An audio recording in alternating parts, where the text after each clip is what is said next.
Jadi kalau kita sholat, ini kan jantung ini berat ini. Jantung ini menyemburkan darah dari jantung ini naik ke otak ini berat, mendaki ke atas. Tapi ketika kita sholat, jantungnya istirahat. Kenapa? Ketika berdiri, jantung di bawah, otak di atas. Tapi ketika kita sedang sholat, sujud, jantungnya di atas, otaknya di bawah. Tapi Pak Ustadz, suami saya, jantungnya di atas, otaknya di bawah. Janganlah gitu, Bu. Walaupun suami ibu tak berotak, janganlah dicakapkan.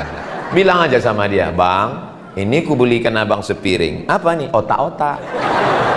Supaya abang jangan kuat-kuat.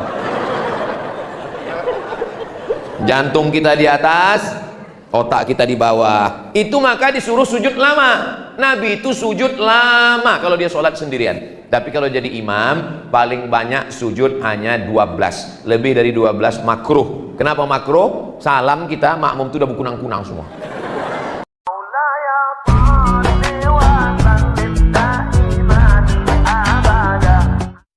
Ada hidup ini yang bisa memilih, dan ada kita terpaksa tak bisa memilih. Misalnya saya ceramah berdiri dengan ceramah duduk, itu memilih atau terpaksa? Hah? Terpaksa. Nggak ada orang maksa saya mesti duduk di kursi. Saya tadi masuk, saya ya terserah Ustadz, mau duduk di bawah, mau di kursi, atau mau berdiri. Itu pilihan saya. Kenapa saya tidak duduk di bawah? Karena kalau saya duduk di bawah, tak nampak di kamera. Kenapa Ustaz tidak berdiri? Karena kursi sudah disiapkan. Kalau tidak duduk, tidak menghormati panitia. Jadi akhirnya saya tidak berdiri, saya tidak duduk di lantai, saya pilih yang pertengahan, duduk di kursi. Artinya hidup ini pilihan.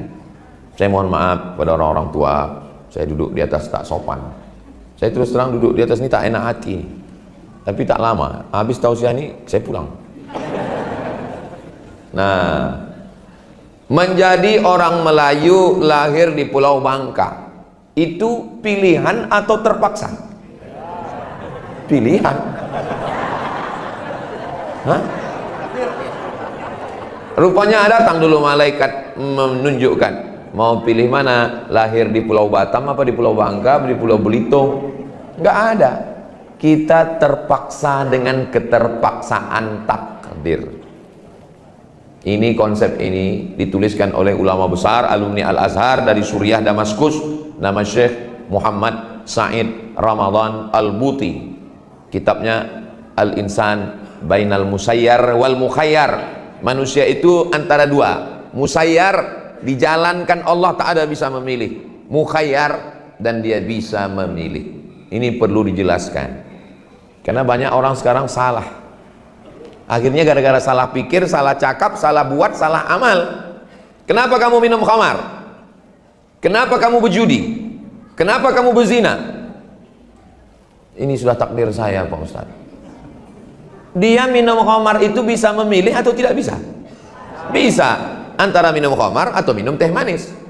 Antara berzina atau berzikir. Antara berjudi atau dia membantu fakir miskin. Duit dicari dengan susah payah, tetes peluh keringat dan air mata. Sesudah dapat, main judi online. Mana ada orang menang judi online? Sama dengan main catur dengan robot. Mana mungkin kita menang? Judi online itu ada aplikasinya. Dia buat kita untung. Habis itu hancur, rugi. Nanti kalau saya jelaskan curiga pula jamaah. Kayaknya Ustaz pernah main juga ini. Jadi sekarang banyak manusia ini setelah dia buat dosa, dengan penuh kesadaran dia bisa memilih, tapi dia melakukan kesalahan yang paling fatal, dia menyalahkan Tuhan.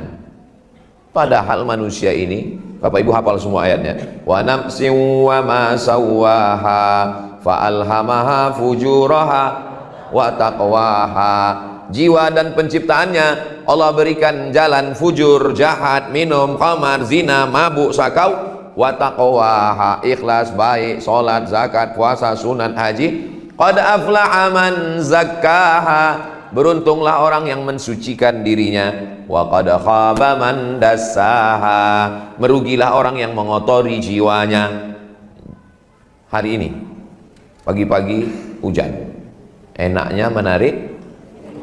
Oh, sepakat semua nih. Tapi dengan susah payah, mandi bersih, datang ke masjid Salsabila, melangkahkan kaki bismillah tawakkaltu 'ala Allah la haula wala quwata illa billah. Ini datang ke masjid ini pilihan atau keterpaksaan? Pilihan. Siapa yang mau duduk di rumah nonton TV, tidur-tiduran? Dan dia lebih memilih kemari. Allah berjanji, walladzina jahadu fina, siapa yang bermujahadah melawan hawa nafsunya, lalu dia mencari jalan Allah, lanahdiyannahum subulana, kami akan menunjukkan jalan kami.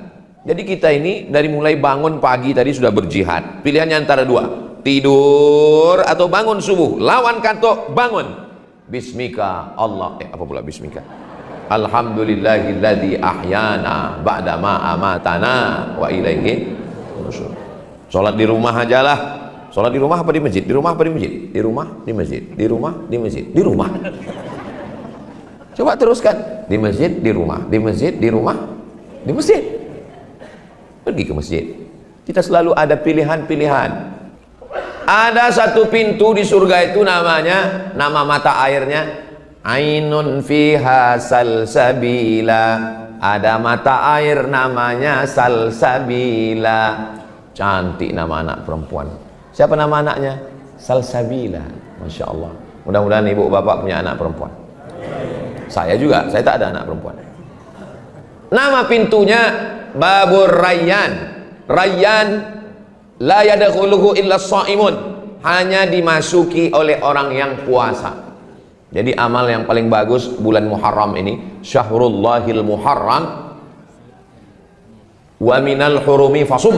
Bulan haram puasalah engkau. Bulan haram itu ada 4: Zulqa'dah, Zulhijjah, Muharram, Rajab. Zulqa'dah, Zulhijjah, Muharram, Rajab. Tidak ditengok tanggal berapa. Pokoknya silakan aja puasa.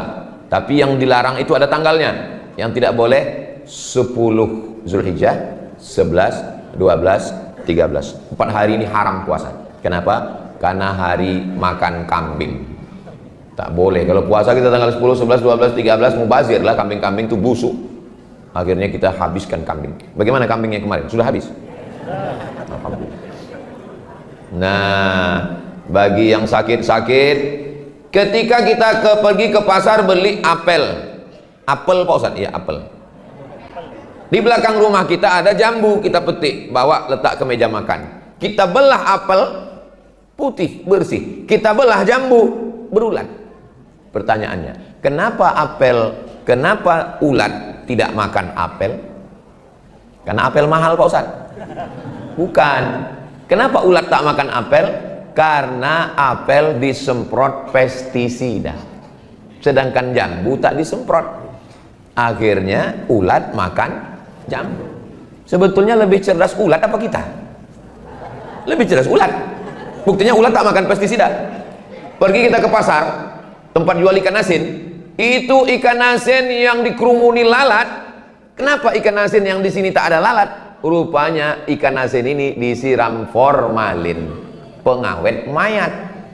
Lalat tahu, orang tak tahu.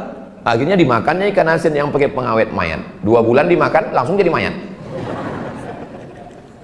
Kita makan buah dengan pestisida. Kita makan ikan asin, ternyata ada formalin masuk ke dalam badan. Badan kita tidak bisa mengolah. Saya makan pisang, kulit pisangnya saya buang ke tanah, kulit pisangnya busuk. Tapi kalau kita minum teh botolnya plastik, dibuang ke dalam tanah, plastiknya menggumpal 100 tahun tidak busuk. Maka jangan buang plastik ke tanah, jangan buang plastik ke laut. Lagi minum teh es, buang plastiknya ke laut, plastiknya masuk ke dalam. Plastik yang masuk ke dalam itu ditengok oleh ubur, ditengok oleh apa namanya, penyu, ditengok penyu, kura-kura makanannya ubur, ditengoknya ubur-ubur, ini macam ubur-ubur, pas dimakan rupanya plastik. Jangan buang sampah plastik ke laut, jangan buang sampah plastik ke tanah. Sampah plastik mesti dibakar. Adapun nasi, sampah-sampah ikan itu buang ke tanah bagus, jadi pupuk, kompos. Tapi kalau plastik, begitu juga kalau plastik ini masuk ke badan kita, termasuklah ini pengawet, penyedap rasa. Saya sampai sekarang tidak makan makanan yang ada pengawet. Kalau makan tahu goreng habis. Kalau makan ayam goreng habis. Jangan makan ayam cepat saji pakai pengawet, pakai pengenak makanan, menggumpal di dalam badan. Jadi apa dia? Badan kita tidak bisa mengolahnya. Masuk ke badan kita menjadi CANCER. Orang barat menyebutnya cancer. Orang kita payah nyebut cancer. Kenapa? Kanker. Menggumpal dalam badan jadi apa? Jadi kista. Anak SD kena kista. Nggak masuk akal. Kok bisa anak SD kena kista? Rupanya minumnya pengawet, makanannya cepat saji. Anak SD kena diabetes. Loh, anak SD kok bisa kena diabetes? Rupanya minumannya minuman kaleng. Minumannya minuman bersoda. Minumannya minuman tidak pakai gula. Saya kalau minum teh itu dituangkan gula, memang betul gula. Ini sekarang ada minuman yang manis tapi bukan gula. Apa namanya? Pemanis buatan, bahan kimia. Itu semua racun menggumpal di dalam badan, jadi kanker, jadi tumor, jadi penyakit, jadi kista. Bagaimana cara membuangnya? Dibakar. Itu yang berada di dalam badan kita itu dibakar. Itulah dia kemoterapi. Di kemo. Mudah-mudahan yang sakit-sakit diangkat Allah penyakitnya. Ternyata orang barat menemukan obatnya, namanya fasting terapi. Terapi fasting. Fasting itu apa? Tidak makan pagi, tidak makan siang, tidak makan malam. Rupanya kalau kita ini tidak makan, badan kita itu memakan diri kita sendiri. Segala kelebihan kolesterol, kelebihan gula, kelebihan penyakit yang ada dalam badan itu dimakan oleh badan kita sendiri. Saya waktu baca terapi fasting dikasih sama jamaah, Ustaz Somad, tengok ini ada iklan terapi fasting. Katanya jangan makan 8 hari dalam sebulan, badan kita sehat. Jangan makan 30 hari dalam setahun, badan kita sehat. Allahu Akbar, subhanallah, masya Allah, tabarakallah. 8 hari dalam sebulan, Senin, Kamis, Senin, Kamis, Senin, Kamis, Senin, Kamis. 30 hari dalam setahun, syahrul Ramadan alladzi unzila fihil Quran. Itu mukjizat Nabi Muhammad sallallahu alaihi wasallam. Banyak orang sekarang jogging pagi-pagi, habis sholat subuh jogging. Oh, jogging kemana Pak? Lari Pak Ustaz. Lari apa? Lari dari kenyataan. Orang jogging itu ada 3 kemungkinan. Yang pertama, mau membakar kalori. Yang kedua, lari dari bini. Yang ketiga, lari dari menghadapi kenyataan. Mudah-mudahan Bapak Ibu tidak termasuk yang itu. Banyak orang sekarang menipu diri sendiri. Habis sholat subuh lari. Habis itu singgah makan 1 mangkuk mie ayam, 1 mangkuk soto, 1 mangkuk empek-empek kapal selam. Yang dibakar 1 mangkuk ditambah 3 mangkuk. Skor 3-2. Jadi yang paling bagus adalah puasa. Masih ada kesempatan. Nanti malam makan sahur, puasa Asyura. Puasa Asyura yukaffirus sanatal madiyata, mengampunkan dosa setahun yang lalu. Mudah-mudahan dosa kita setahun yang lalu diampunkan Allah Subhanahu wa ta'ala. Kalau yang puasa besok tambah 1 hari lagi, 10-11. Saya nggak bisa puasa Pak Ustadz. Datang bapak-bapak menjumpai saya, badannya berotot, tegap, kumisnya melintang. Yang kebetulan sifatnya sama, bukan dia yang saya maksud. Ustadz Somad, saya nggak bisa puasa Pak Ustadz. Loh, badan bapak berotot, kumis melintang, kenapa nggak bisa puasa? Buah pinggang saya tinggal 1, sudah dibuang cuci darah. Nauzubillah. Mudah-mudahan yang sakit-sakit sehat, amin. Kata dokter Malaka ngasih tahu jangan puasa karena badan nggak tahan. Jadi rupanya puasa ini tidak tengok badan. Ada orang yang kurus tahan puasa. Banyak jamaah ini menduga saya ini kurus disangkanya rajin puasa. Enggak. Kemarin waktu di PT Timah ditanya sama salah satu Pak Direksi, ada yang mau saya tanya Pak Ustadz. Apa Pak? Ustadz makannya diatur ya? Enggak, saya bilang. Saya pantang saya cuma 1, pantang dekat, habis. Tapi saya tengok badan Ustadz nggak gemuk-gemuk. Ada dokter di Batam ngasih tahu saya, Ustadz Somad jangan terlalu kurus, Ustadz agak gemuk sedikit, katanya. Terus saya bilang, gimana caranya biar nambah berat badan? Ustadz minum SKM, susu kental manis. Pagi 1 gelas, siang 1 gelas, malam 1 gelas, sehari 3 gelas. Saya belilah susu kental manis 90 saset. 1 hari 3 saset. Setelah sebulan saya minum, saya timbang, nggak naik. Telepon, Ustaz Somad sudah minum SKM? Sudah Pak. Berapa nambah? Nggak nambah. Kalau gitu Ustaz terima aja, ini sudah takdir Allah. Jadi saya ini apapun yang saya makan nggak nambah-nambah. Jadi memang ada orang model macam begitu. Tapi ada jenis manusia ini, dia tidak makan, baru nengok aja langsung gemuk. Ada. Jadi sebetulnya yang susah hidup ini bukan gemuk ataupun kurus, bukan. Yang susah itu adalah memikirkan cakap orang. Kurus kita apa kata orang? Menderita kali kau tengok. Gemuk kita apa kata orang? Pertumbuhan itu ke atas bukan ke samping. Mau gemuk mau kurus nggak penting, yang penting sehat bisa ibadah. Itu yang paling penting. Hidup ini 100%, 30% memikirkan perasaan orang, 30% memikirkan cakap orang, 30% memikirkan pujian orang, tinggal 10% itu pun dipotong tidur, makan, kerja, scroll Instagram, Telegram, miligram, kilogram. Lalu yang untuk kita itu mana? Bahagiakan diri dengan berpuasa sunat. Mudah-mudahan yang bisa hari ini berpuasa sampai maghrib nanti insya Allah. Amin. Ustaz kan puasa sunat hari ini? Iya. Kalau tiba-tiba ada jamaah yang ngajak makan siang, apakah Ustaz terus atau Ustaz batalkan? Ada yang jawab. Faman syaa falyasum. Siapa yang mau meneruskan sampai maghrib, teruskan. Wa man syaa falyuftir. Siapa yang mau membatalkan, silakan batalkan. Kecuali ibu puasa qadha.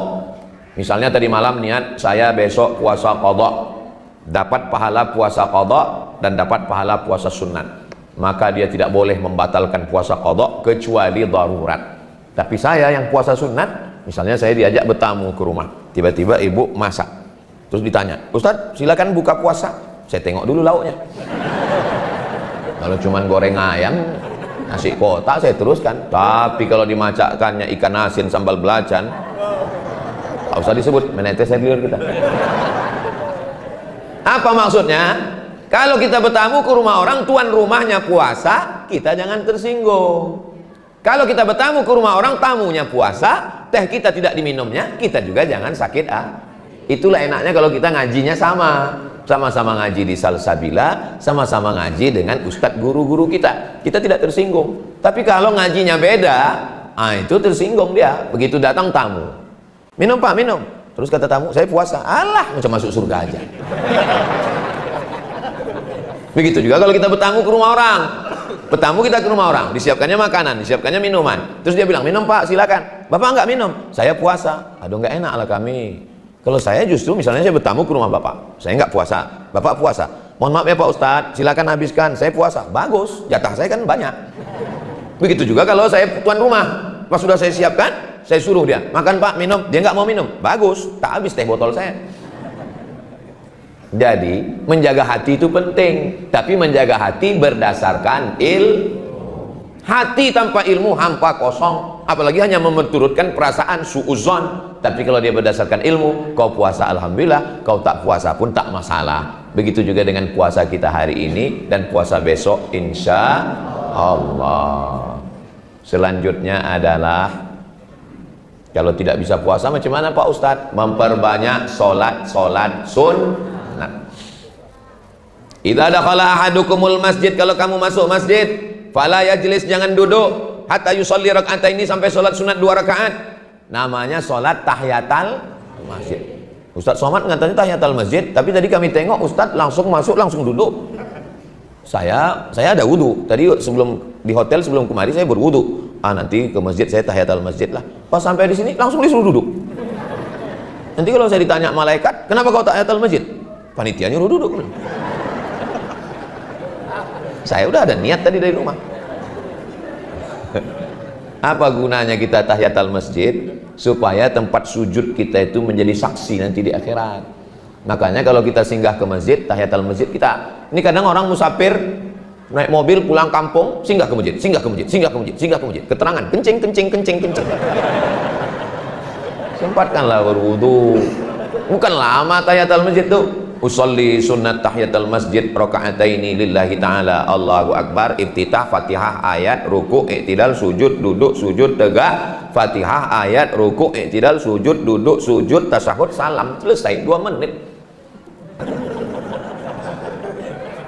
Qabliyah subuh jangan sampai tinggal. Qabliyah subuh. Raka'atul fajri 2 rakaat qabliyah subuh khairum minad dunya wa ma fiha, lebih baik daripada dunia beserta isi. Yang paling kaya bukan konglomerat, yang paling kaya bukan Bill Gates, yang paling kaya adalah orang yang tadi 2 rakaat qabliyah subuh. Yang paling miskin bukan asnaf zakat, yang paling miskin adalah yang tadi tidak qabliyah subuh. Ustadz, bagaimana kalau saya bangunnya jam 5.30? Orang sudah sholat subuh di masjid. Bangun jam 5.30, jangan langsung sholat subuh, tetap qabliyah subuh. Kalau saya bangun jam 8 Pak Ustadz, nyari gara-gara itu namanya. Itu bukan nanya, itu membangkitkan setan Ustadz itu. Andai terlambat bangun tetap qabliyah subuh. Mana dalilnya? Dalilnya Nabi musafir. Musafir mereka tertidur di atas pasir.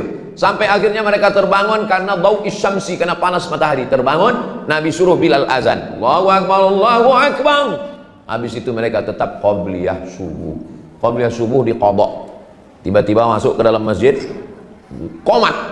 Allahu Akbar, Allahu Akbar. Asyhadu an la ilaha illallah. Langsung kita sholat subuh. Aduh, aku belum qabliyah subuh. Maka qabliyah subuhnya dilaksanakan setelah sholat subuh. Tapi jangan dibuat di masjid, karena tak ada ba'diyah subuh. Kalau dibuat di masjid, nanti tegak berdiri, jamaah berbisik. Siapa itu? ISIS. Aliran sesat. Buatlah qabliyah subuh, itu diqadha di rumah. Qabliyah subuh, apa lagi? Sampai ke masjid, sholat subuh. Habis sholat subuh jangan keluar masjid, ngaji di masjid. Man sholat subuh fi jama'atin, siapa yang sholat subuh berjamaah, summa qa'ada yadhkurullah. Habis sholat subuh duduk berzikir pengajian sampai terbit matahari. Setelah itu sholat sunat 2 rakaat, namanya sholat sunat isyraq. Nama waktunya syuruq, nama sholatnya isyraq. Nama waktunya syuruq, nama sholatnya isyraq. Soalnya banyak yang salah. Nah, Bapak Ibu, kita sholat syuruq, pas dikasih tahu salah Pak, nama waktunya yang syuruq, nama sholatnya isyraq. Nggak apa-apa, yang penting sholat. Daripada nggak sholat ya, kalau salah itu ya terima aja, nggak usah merengkel, nggak usah ngelawan. Usolli sunnatal isyraq raka'ataini lillahi ta'ala. Ayatnya Pak Ustaz, ayatnya Pak Ustaz, macam banyak aja hafalan. Ya kul wallah itulah, apalagi nggak ada sholat sunat itu disuruh ayat itu ayat ini. Faqra'u ma tayassara minal Qur'an, baca apa yang mudah bagimu dari Al-Qur'an. Kalau saya sudah sholat sunat isyraq, ya, terus kan masih ada waktu kosong duha, apa boleh saya sholat duha? Boleh. Berapa rakaat? Yusolli 4 rakaatin summa yazidu ma syaa. Nabi sholat 4 rakaat, 2 rakaat 1 salam, 2 rakaat 1 salam, summa yazidu ma syaa, kemudian dia tambah sesukanya. Sholat duha tak ada batasan, 2 rakaat, 4 rakaat, 6 rakaat, 8 rakaat, 12 rakaat. Makanya ada orang yang sholat sunat. Sholat sunat badan sehat. Yang ngasih tahu sehat bukan saya, dokter spesialis tulang. SPOT, spesialis objin ortopedi. Objin itu kandungan. SPOT, spesialis ortopedi tulang. Jadi kebetulan ada satu profesor spesialis tulang ngomong ke saya, Ustaz Somad, kalau kita makan dari mana? Dari mulut. Kalau kulit makan dari mana? Dari pori-pori, kan ada lubang-lubang. Kalau tulang makan dari mana? Ya tengok dulu, tulang Nasution, Hasibuan, Siregar. Tulang Pak Ustadz, tulang. Kalau tulang tuh makannya dari mana? Ya nggak tahu, kok nanya saya. Tulang itu makannya dari bergerak. Karena tulang tak ada pori-porinya. Kata dokter tuh ngomong ke saya, tulang itu Ustadz makannya dari bergerak. Begitu Pak dokter bilang tulang makan dari bergerak, Allahu Akbar, Subhanallah, Masya Allah, Tabarakallah. Ternyata kita kalau sholat sunat tulang kita bergerak. Allahu Akbar, Sami Allahu liman hamidah. Allahu Akbar, Sami Allahu liman hamidah. Tulang leher, Assalamualaikum. Tahiyatul masjid, Assalamualaikum warahmatullah. Assalamualaikum warahmatullah. Salat qabliyah subuh, Assalamualaikum warahmatullah. Assalamualaikum warahmatullah. Salat isyraq, Assalamualaikum warahmatullah. Assalamualaikum warahmatullah. Makanya tulang leher badan sehat. Itu Pak Ustaz, ada orang nggak sholat lehernya sehat. Kenapa? Senam. Senam paling seminggu sekali. Di laman-laman kantor, teng teng teng teng teng teng. Itu pun banyak orang tidak senam. Kenapa? Matanya cuma nengok instruktur senam pakai celana sempit, berkedip-kedip. Di dalam badan yang sehat terdapat otak yang sakit. Orang sholat badannya sehat. Kenapa? Karena tulang-tulangnya itu bergerak semua, tulang-tulang sendinya, kaki-kakinya. Saya ini Pak Ustadz udah sholat. Kenapa kata Ustadz Somad kalau sholat tulang kita sehat? Kenapa saya sholat kok saya sakit? Masalahnya Bapak sholatnya kapan? Itulah Pak Ustadz, sejak keluar surat pensiun kemarin. Ya sholatnya itu dari sejak muda, sehat. Ketika kita sedang ruku itu ruku lutut tak boleh ditekuk. Ketika sedang ruku lututnya dipaksa. Dan ketika ruku dipaksa terasa belakang lutut itu mengalir darah karena dia tegang. Subhana rabbiyal azim wa bihamdi, subhana rabbiyal azim wa bihamdi, subhana rabbiyal azim. Sami'allahu liman hamidah. Jantung letaknya di sini. Ini jantung. Dua jari di bawah berdegup dan berdetak.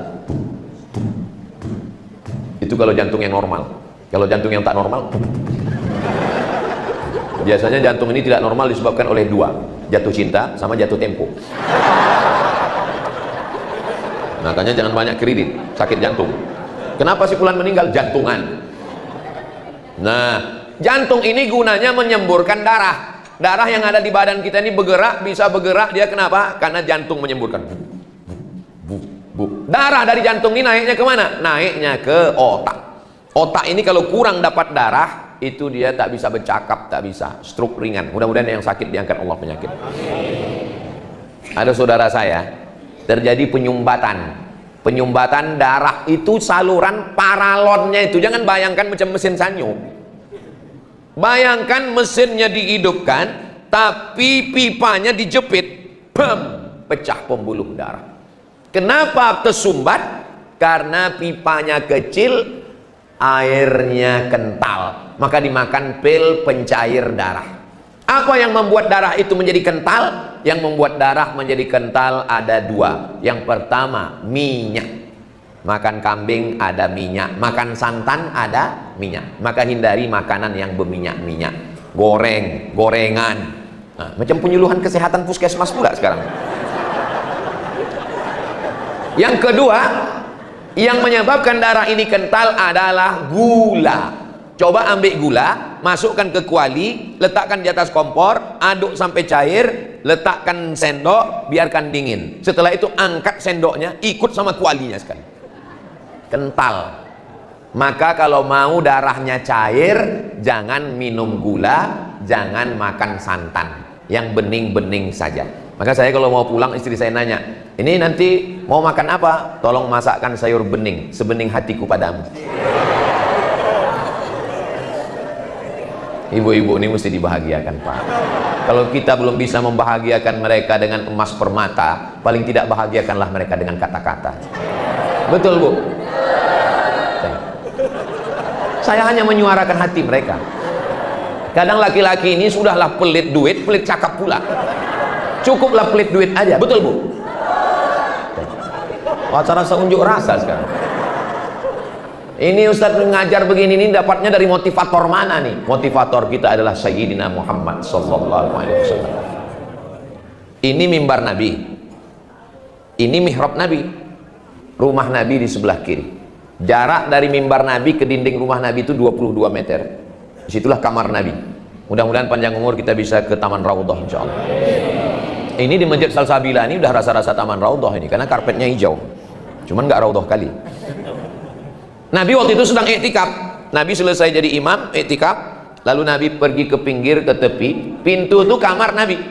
Nabi mengulurkan kepalanya. Diulurkan di kepalanya. Kenapa Nabi tidak masuk ke dalam? Karena kalau Nabi masuk ke kamarnya, iktikafnya batal. Dia tak mau membatalkan iktikafnya. Badannya tetap di dalam. Kenapa Sayyidatuna Aisyah, nama istri Nabi Aisyah, kenapa Aisyah tidak masuk ke masjid? Aisyah maaf cakap sedang haid, tak boleh masuk masjid.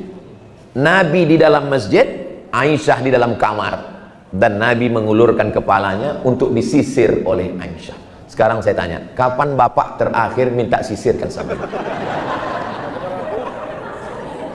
Saya terakhir disisirkan 10 tahun yang lalu Pak Ustaz, sebelum botak. Jadi ikut sunnah Nabi itu bukan sekedar bersolawat, tapi juga bagaimana? Apa kata Nabi?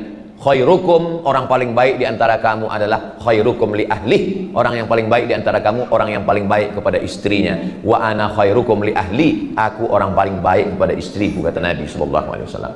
Nabi tak pernah manggil nama, tak pernah manggil nama. Ya Aisyah, tak pernah. Apa kata Nabi? Ya Humaira. Humaira artinya orang yang kulitnya putih kalau kena matahari kemerah-merahan. Jadi Pak Ustadz, boleh kami panggil istri kami ya Humaira? Ya, apa pula salahnya? Tapi dia tak putih. Ya, menyenangkan hati dia. Mereka sebetulnya udah berusaha, Pak. Beberapa skincare sudah mereka coba. Tapi yang namanya alat buatan manusia, ya bertahap. Mungkin yang putih baru muka aja, leher masih hitam. Jangan pula panggil langsung Haya Zebra. Memang walaupun bercanda sakit hati dia. Coba nanti bapak pulang dari sini panggil ya Humaira. Pasti ibu itu tersipu, alah kata dia. Saya semua yang saya cakapkan ini sudah saya amalkan. Nah, saya minta sisir sudah, saya panggil ya Humaira sudah. Ini kadang laki-laki ini bercanda tapi menikam sakit ke hati. Galah patah boleh disambung, kaca retak boleh direkat, hati yang sakit kemana obat akan dicari. Kadang laki-laki ini bercanda tapi nyelekit ke ujung tangkai jantung paling dalam. Pulang-pulang ya Hajar Aswad. Nah, jadi kalau kita sholat, ini kan jantung ini berat ini. Jantung ini menyemburkan darah dari jantung ini naik ke otak ini berat, mendaki ke atas. Tapi ketika kita sholat, jantungnya istirahat. Kenapa? Ketika berdiri jantung di bawah, otak di atas. Tapi ketika kita sedang sholat, sujud, jantungnya di atas, otaknya di bawah. Tapi Pak Ustadz, suami saya jantungnya di atas, otaknya di bawah. Janganlah gitu, Bu. Walaupun suami ibu tak berotak, janganlah dicakapkan. Bilang aja sama dia, Bang, ini ku belikan abang sepiring. Apa nih? Otak-otak. Supaya abang jangan kuat-kuat. Jantung kita di atas, otak kita di bawah. Itu maka disuruh sujud lama. Nabi itu sujud lama kalau dia sholat sendirian. Tapi kalau jadi imam, paling banyak sujud hanya 12. Lebih dari 12 makruh. Kenapa makruh? Salam kita, makmum itu udah berkunang-kunang semua.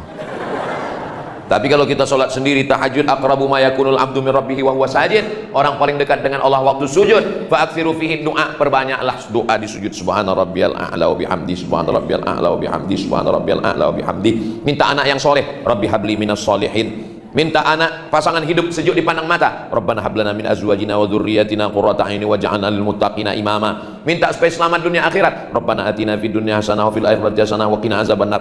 Tapi katanya tak boleh baca ayat Quran waktu sujud, Pak Ustaz. Tempat yang paling rendah adalah sujud, sedangkan ayat Quran tinggi. Tak boleh ayat Quran dibaca waktu sujud. Memang tidak boleh. Tapi Ustaz baca Rabbana atina, waktu itu dia bukan sebagai ayat tapi sebagai doa. Sama dengan maaf cakap perempuan sedang haid. Dia mau naik kendaraan, subhanalladzi sakhkhara lana hadza wa ma kunna lahu muqrinin wa inna ila rabbina lamunqalibun. Itu kan ayat Quran, mana boleh dibaca. Waktu itu fungsinya bukan ayat tapi sebagai doa. Ini yang fikih-fikih yang saya sampaikan ini, ingat baik-baik, mana tahu nanti ditanya anak bisa kita jawab. Kalau lupa, caranya gini. Kalau lupa, mama, kok kita tadi naik mobil subhanalladzi sakhkhara lana hadza, tapi itu kan ayat Quran, perempuan haid tak boleh baca ayat. Pokoknya udah dijelaskan Ustaz Somad dulu. Udah gitu aja. Mana tahu lupa kan. Kalau dia nanya lagi, terus penjelasannya gimana, Ma? Jangan banyak tanya. Banyak tanya itu Yahudi Israel. Begitu cara menghilangkan kepikunan kita. Nah, jadi orang yang banyak sholat sunat itu bagus sekali. Rakaat man shalla isnatai asyarata rakaat. Siapa yang sholat 12 rakaat fil yaumi wal lailah, sehari semalam, bunyalahu bihinna baitun fil jannah, dibangunkan satu tempat di surga, sholat 12 rakaat. Yang 12 rakaat itu namanya rawatib muakkad.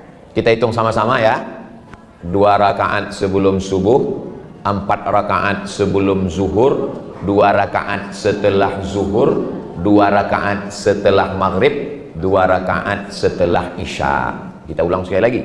2 rakaat sebelum subuh, 4 rakaat sebelum zuhur, 2 rakaat setelah zuhur, 2 rakaat setelah maghrib, 2 rakaat setelah isya. Yang 4 rakaat sebelum zuhur itu tetap 2 rakaat 1 salam, 2 rakaat 1 salam. Siapa yang istiqomah, dibangunkan Allah satu tempat di surga. Mudah-mudahan kita punya banyak tempat di surga insyaallah. Banyak orang bangga, Ustaz tahu itu villa siapa? Enggak, villa bupati Pak Ustaz. Ustaz tahu itu rumah siapa? Rumah pejabat Pak Ustaz. Itu tahu itu tempat siapa? Punya dia Pak Ustaz. Kita insya Allah di dunia memang tak kaya, tapi insya Allah di akhirat pun belum juga ada. Insya Allah di akhirat kita siapkan dengan sholat-sholat Banyak orang ini ketika ditanya, kenapa kau tahu sholat sunat? Sholat sunat dikerjakan berpahala, tidak dikerjakan tidak apa-apa. Inilah yang membuat orang tidak sholat sunat. Coba tolong dirubah. Sholat sunat dikerjakan berpahala, tidak dikerjakan mana tahu bisa jadi apa-apa. Nah, jadi kita tetap sholat sunat. Sholat sunat malam kalau bangun malam, yang pertama sholat sunat wudu, habis wudu usolli sunnatal wudu. Setelah itu sholat sunat taubat. Habis sholat sunat taubat, sholat sunat tahajud. Habis itu sholat sunat hajat, usolli sunnatal hajat. Hajatnya perlu disebutkan? Tak usah, takutnya didengar kawan sebelah. Usolli sunnatal hajat, mau nikah dengan anak Pak Haji lillahi ta'ala. Apalagi kalau sholatnya di masjid, didengar kawan sebelah. Aku itu juga, kata dia. Tergantunglah kita kuat-kuatan bilang. Selama janur kuning belum melambai, masih kita berusaha sekuat tenaga sholat hajat bilang. Takbir. Saya tengok yang banyak takbir yang udah nikah pula. Setelah sholat sunat hajat ditutup dengan sholat witir. Sholat witir yang paling afdal mazhab Syafi'i 2-1, 2 rakaat 1 rakaat. Tapi kalau ada yang buat 3 rakaat sah. 3 rakaat tidak pakai tasyahud awal supaya tidak sama dengan maghrib. Rakaat pertama sabbihis, rakaat kedua kuliah, rakaat ketiga kulhu. Saya Pak Ustaz 3-3-nya kulhu, jadilah daripada tidak sama sekali. Kulhu. Ada seorang laki-laki namanya Qatadah bin Nu'man. Siapa namanya? Qatadah bin Nu'man. Salat malam dari Isya sampai subuh ayatnya kulhu. Dilaporkan ke Nabi. Hadisnya ada dalam kitab Musnad Ahmad bin Hanbal. Wahai Rasulullah, ya, ada sahabat namanya Qatadah bin Nu'man. Kenapa dia? Dia sholat dari Isya sampai subuh tak ganti-ganti ayatnya kulhu. Kata Nabi, innaha la ta'dilu thulutsal Qur'an. Satu kulhu Allah sama dengan sepertiga Al-Quran. Dibaca 3 kali sama dengan sehatam Quran. Berarti dia dari Isya sampai subuh sudah menghatamkan Quran berkali-kali. Inilah dalil yang ditunggu-tunggu pencinta kulhu.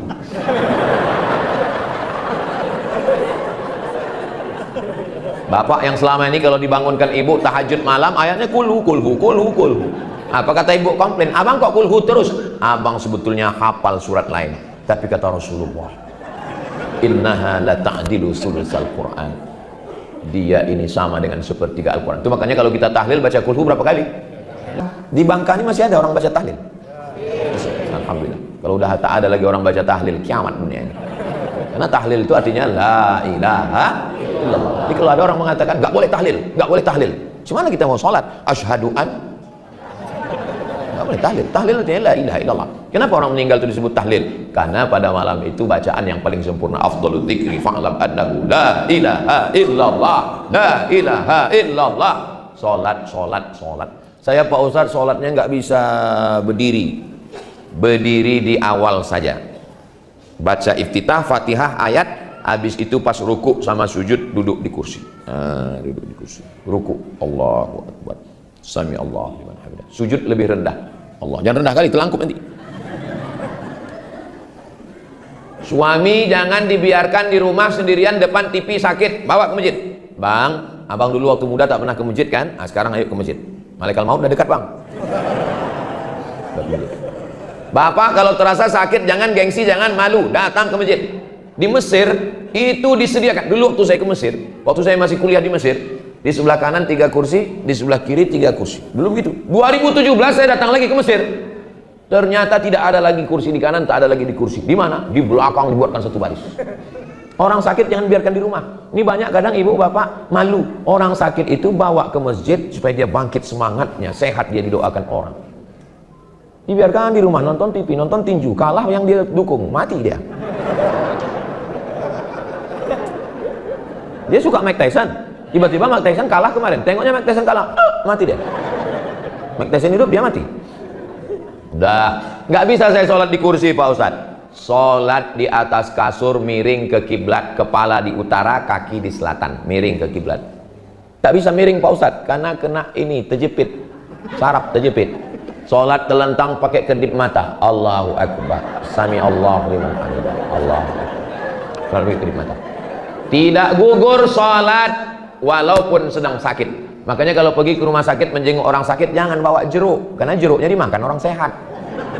Kalau jenguk orang sakit, bawakan debu. Ambil debu, cium dulu, jangan bawa tai kucing. Letakkan ke koran, ajarkan tayang, tepuk sekali, hembus, sapu ke muka. Buka cincin, buka gelang, buka rantai, buka jam tangan. Jangan letakkan di meja, nanti lupa hilang. Dah. Tepukkan ke koran debu tadi. Tuh, setelah tepuk tangan. Tuh, habis itu hembuskan. Disapukan ke muka. Debunya, ini tengok debu. Yang ini di pangkal kepala, yang ini di ujung. Cara menyapunya begini. Jadi bukan debu itu diambil. Tengok baik-baik. Debunya begini. Ini. Dah. Lalu tepuk lagi untuk tangan. Hembuskan. Baru debunya dibagi 3, 1, 2, 3. Yang ini untuk bawah, yang ini untuk dalam, yang ini ke sini, yang ini ke bawah, yang ini ke sini. Dah cukup. Tidak pakai kumur-kumur.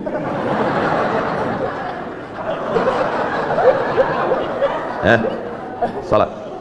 Sekarang banyak saudara-saudara kita yang sakit di ruang ICU tak sembahyang berhari-hari. Sakit bisa dijamak tapi tidak pakai qashar. Karena qashar syaratnya mesti musafir. 82 rakaat menurut fikih Islam Sulaiman Rashid. 89 rakaat menurut Al-Fiqhul Islami wa Adillatuh. Terserah mau pakai 82 atau 89. Bapak pakai 82 atau 89? Saya nggak pernah qashar Pak Ustaz. Kalau gitu sempurna terus, sembahyang pun tidak Pak Ustaz.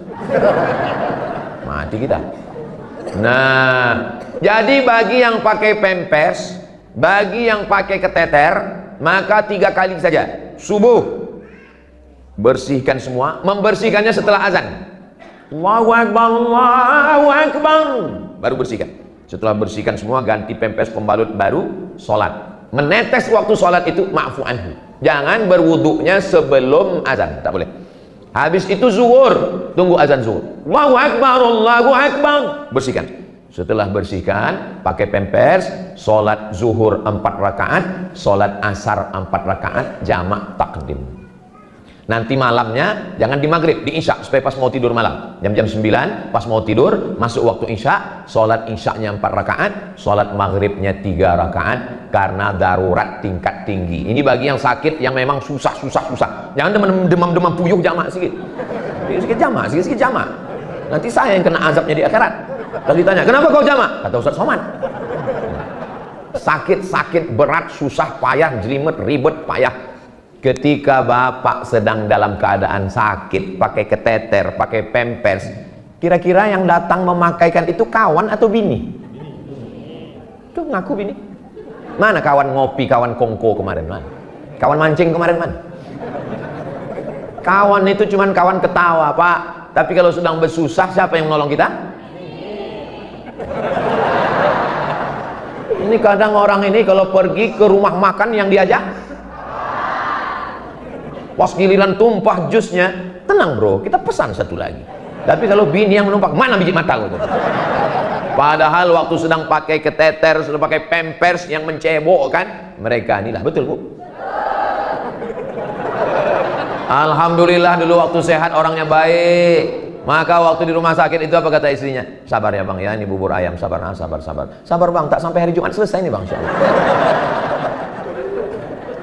Coba kalau bapak dulu sombong, angkuh, mentang-mentang punya duit banyak, mentang-mentang kaya, mentang-mentang bapak yang megang duit semua, oh petantang, begitu sakit apa kata bini?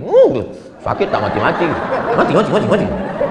Pas giliran tamu datang, abang sehat ya bang? Saya sehat. Begitu tamu pergi, mana surat tanah? Kira-kira yang saya cakapkan ini bisa terjadi atau tidak? Bisa kata mereka. Saya pula yang cemas jadinya. Kalau sembahyang duduk tak bisa, berbaring tak bisa, berkedip pun tak bisa, tayamum tak bisa, cuman lah Pak Ustadz, kita sembahyangkan. Lapor ke Pak Imam biar kita sembahyangkan. Nah, saya puasa tak bisa Pak Ustadz karena sakit mah akut, osus sudah dipotong. Sholat sunat pun tak bisa Pak Ustadz, sakit semuanya sudah tak bisa Pak Ustadz. Bersodakoh. Makanya dulu waktu kecil datanglah makcik saya membawa, namanya di kampung saya ada namanya bubur Asyura. Di Bangka ada bubur Asyura, kacang hijau, kacang merah, kacang-kacang segala macam, pakai santan, bubur Asyura. Tahu salah disebut meniti air liur bubur Asyura. Kemarin saya ceramah di Kelantan, habis dari Kelantan Terengganu, habis dari Terengganu ke Pahang, habis dari Pahang ke Kuala Lumpur. Pas di Terengganu dikasih kue, Ustadz boleh ke makan kue ini? Kue apa nih Pak Cik? Ini namanya kue suwo. Kue suwo ini dari apa Cik? Kue suwo ini dari Asyura. Oh, saya makan lah. Gimana rasanya Ustadz? Amazing. Kenapa rasa-rasa dia macam ada manis tapi dia ada pahit-pahit, ada masin sedikit? Ini daging lembu, daging kerbau dicampur dengan gula merah. Oh, rasanya sedap. Susah diungkapkan dengan kata-kata. Jadi, rupanya kita semenanjung tradisi bersedekah di bulan Asyura itu sudah terbiasa. Maka bersedekah. Siapkan makanan. Saya tak kaya Pak Ustadz. Idza tabakhta, kalau kau memasak fa'akfir ma'aha, banyakkan kuahnya. Kalau tak sanggup ngasih daging, banyakkan kuahnya. Tapi jangan gara-gara ini kuah semua. Jangan sampai besok semua anak yatim pas makan kuah. Pas ditanya, kenapa kuah? Kata Ustaz Somad. Dulu di Pulau Bangka ini orang bersedekah daging semua. Sejak Ustaz Somad ceramah kuah semua. Sedekah. Yang paling bagus itu kita mengantarkan makanan ke rumah dia. Buatkan, masukkan ke dalam rantang. Ayam goreng, bakwannya, sambal belacannya, semuanya antarkan ke rumah dia, bagus. Yang masak ibu, yang ngantar ibu. Jangan bapak ngantar. Kalau bapak yang ngantar, rupanya emak anak yatim itu cantik pula. Langsung terjadi peristiwa Karbala. Nah, amal yang pertama puasa, amal yang kedua sholat sunat, amal yang ketiga sedekah. Saya Pak Ustadz sedekah pun tak sanggup, duit tak cukup. Amal yang keempat membaca Quran. Bismillahirrahmanirrahim. Yasin. Kenapa cuma Yasin? Likulli syai'in qalbun, segala sesuatu punya hati. Wa qalbul Quran Yasin. Hatinya Al-Quran adalah Yasin. Sentuhlah dia tepat di hatinya, dia akan jadi milikmu untuk selamanya. Nah, itu makanya orang-orang mau ngapal Quran itu Yasin dulu dihafal. Kenapa? Hatinya dulu diambil. Kenapa bapak bisa mendapatkan ibu? Itu kan karena hatinya kan. Apa kata ibu kepada bapak? Bang, jangankan surat tanah STNK BPKB ini, nyawa aku kasihkan. Kenapa? Hatiku sudah abang tawan. Itu hanya ada di sinetron religi. Nah, banyak-banyak baca Quran. Kalau ada ibu bapak yang punya tradisi habis maghrib ke isya 1 juz, mantap. Anak-anak kita yang ngapal Quran itu murojaahnya 1 hari 2 juz. Berarti 1 bulan dia khatam 2 kali. Berarti 1 tahun dia khatam 24 kali. Ustadz Iskandar nih pimpinan pondok tahfiz Quran. Santri-santrinya mengulang hafalan 1 tahun 24 kali khatam. Mudah-mudahan anak-anak kita penghafal Quran semua. Saya baca Quran pun tak bisa Pak Ustadz. Asal saya tengok Quran titik batu bercabang 3 Pak Ustadz. Itulah orang yang baca Yasin itu tak jelas pangkalnya, ujung-ujungnya terjaun fayakun. Dah.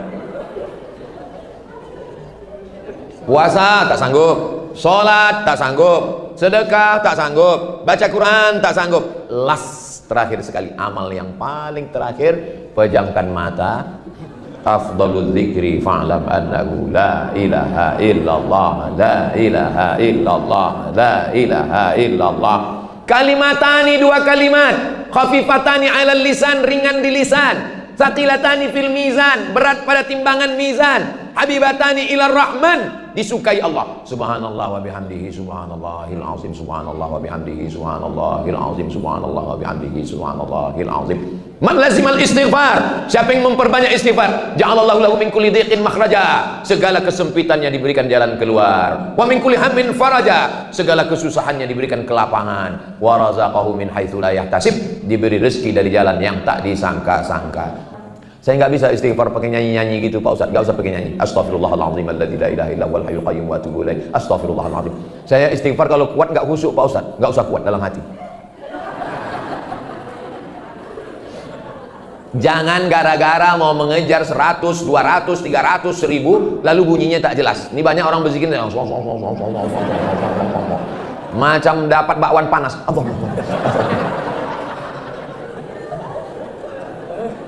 Pelan aja. Astaghfirullahaladzim. Faqultu astaghfiru rabbakum innahu kana ghaffara. Beristighfarlah kamu kepada Allah, kamu dapat 6. Yang pertama, innahu kana ghaffara, dosamu diampunkan. Yursilis sama alaikum midrara, diturunkan hujan. Wa yumdidukum bi amwalin, dikasihnya engkau harta. Wa banin, dikasihnya anak. Wa yaj'al lakum jannatin, diberikannya engkau taman-taman. Wa yaj'al lakum anhara, mengalir rezekimu macam sungai yang tak putus. Amalan istighfar. Amalan istighfar. Ada orang amalannya istighfar ya. Astagfirullah, astagfirullah. Asal tengoknya suaminya. Astagfirullah. Istighfar aja aman. Nah, asal tengoknya duit belanja, astagfirullah. Istighfar aja aman. Ada orang amal istighfar. Tapi katanya Ustaz, zikir itu nggak boleh kuat-kuat. Ini Ustaz kok zikir kuat-kuat? Ini ayatnya. Wa dzkur rabbaka fi nafsika. Sebutlah Tuhanmu dalam dirimu, jangan kuat-kuat. 3 jawabannya. Berapa jawabannya? 3. Masih bisa nangkap? Masih bisa diingat? Yang pertama, kalau ada orang mempermasalahkan zikir kenapa kuat-kuat? Yang pertama, ayat itu turunnya di Makkah. Di kota Makkah tak boleh zikir kuat-kuat, takut ditangkap Abu Jahal, Abu Lahab. Di Pulau Bangka ini kalau kita berzikir, ada Abu Jahal sini, ada Abu Lahab. Apalagi ini komplek polisi. Siapa yang berani datang mengganggu orang berzikir sini?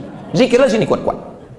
Yang kedua, ayat ini turunnya ketika orang baca Quran. Wa idza quri'al Qur'an, kalau ada orang baca Quran, fastami'u lahu, dengar baik-baik. Wa ansitu, diam, la'allakum turhamun. Ada orang baca Quran, a'udzubillahi minasyaitonir rajim. Tiba-tiba ada orang berzikir kuat, la ilaha illallah. Pak polisi tangkap, ini gila nih Pak. Yang ketiga, wa dzkur rabbaka, kakak di situ engkau, maksudnya wahai Muhammad sallallahu alaihi wasallam. Nabi Muhammad, Allahumma shalli wa sallim wa barik alaihi. Shallu ala Nabi Muhammad. Kenapa Nabi disuruh zikirnya dalam hati? Karena dia sudah selamat dari waswasatis syayatin.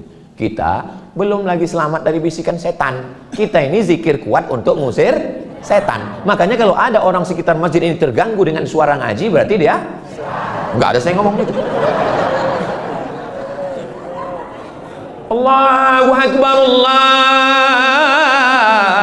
Akbar. Ketika azan berkumandang, setan itu lari terbirit-birit, wa alaiha duratun, sampai terkentut-kentut. Hadisnya sahih dalam Sahih Bukhari.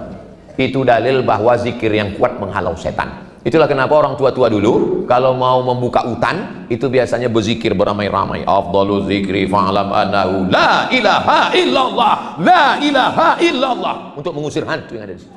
Makanya mana tahu nanti suami ibu diganggu pelakor, mana tahu. Mana tahu. Mudah-mudahan insya Allah selamat semua, insya Allah. Ini pelakor-pelakor ini biasanya pakai pelet, dimasukkannya ke air minum. Nah, dimakannya pinang muda. Tahu pinang muda? Pinang muda itu dikupas sebesar ini bijinya, dimakan, ditelan bulat-bulat. Besok pagi keluar bulat-bulat. Waktu dia keluar bulat-bulat, dikikiskan ke dalam kopi. Itulah diminum suami ibu sehingga dia tak bisa lupa sama pelakor itu. Itu cara mengusir hantunya itu. Ibu zikirkan ke telinganya, la ilaha illallah. Lari semua penyakit-penyakit. Mana tahu, mungkin sekarang tidak, tapi kalau terjadi nanti ibu ingat ini. Bisa ibu ingat? Bapak juga begitu. Mana tahu istri bapak cantik. Ini kan kita ini beriman kepada takdir baik dan takdir buruk. Bapak menikah dengan dia, itu bagi dia adalah, dia itu takdir baik, tapi bapak bagi dia takdir. Maka setiap kali berjumpa sama orang, ditanya orang, itu suaminya, ini anaknya, alhamdulillah. Itu suaminya, innalillah. Rupanya dia diganggu orang, dipelet orang, gara-gara cantik. Makanya kalau punya istri yang cantik, bagus dipasangkan cadar. karena yang menikmati kita sendiri. Tapi kalau nggak cantik kali nggak apa-apa, buka aja. Nah, kalian tengok-tengok lah. Ini tengok orang dipelet orang dia apa pusing. Nanti ingat zikir ini. Dimakannya orang kalau udah kena pelet itu, Pak, nauzubillah, nauzubillah, nauzubillah. Makan bakso dia nampak wajah laki-laki itu di bakso itu.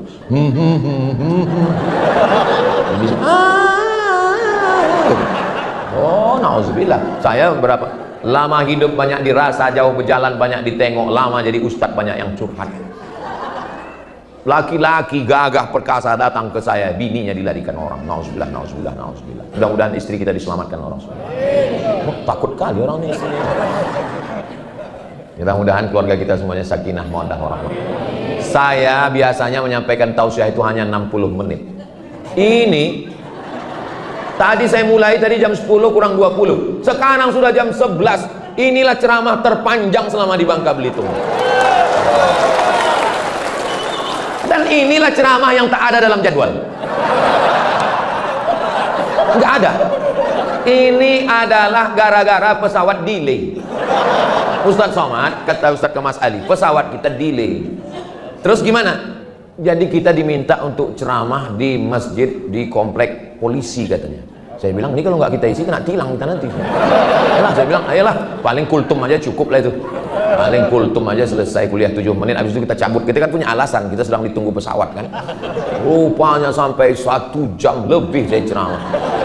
Rupanya. Kalau saya tengok dari senyum jamaah ini orangnya yang nggak punya masalah hidup dan bahagia. Ustaz tahu dari mana? Dari senyumnya yang lepas juga. Orang kalau sedang susah hati, setengah mati kita mancingnya pakai pantun pakai apa nggak keluar, paling senyum sedikit. Masya Allah, tabarakallah. Sini dulu nak, siapa namanya? Berdiri sini, berdiri dekat Ustaz sini. Berdiri sini. Oh sini. Bisa pula anak kecil fokus mendengar ceramah selama 1 jam 20 menit. Siapa namanya? Siapa namanya? Hah? Zahir. Zain. Zain artinya perhiasan. Dialah perhiasan ibu ayahnya di surga. Siapa namanya nak? Zanim. Zanim. Masya Allah. Apa arti Zanim itu? Rupanya Zanim ini pengurus Nahdlatul Ulama. Masya Allah. Mudah-mudahan anak kita jadi anak-anak yang soleh dan solehah. Udah diambilkan foto kami? Udah. Nah, tolong cetak sebesar pintu nanti. Duduk balik nak, duduk. Mudah-mudahan kita semua selalu dalam istiqomah kebaikan. Keluarga kita sakinah, mawaddah, warahmah. Anak kita soleh dan solehah. Ala hazihin niyah alfa.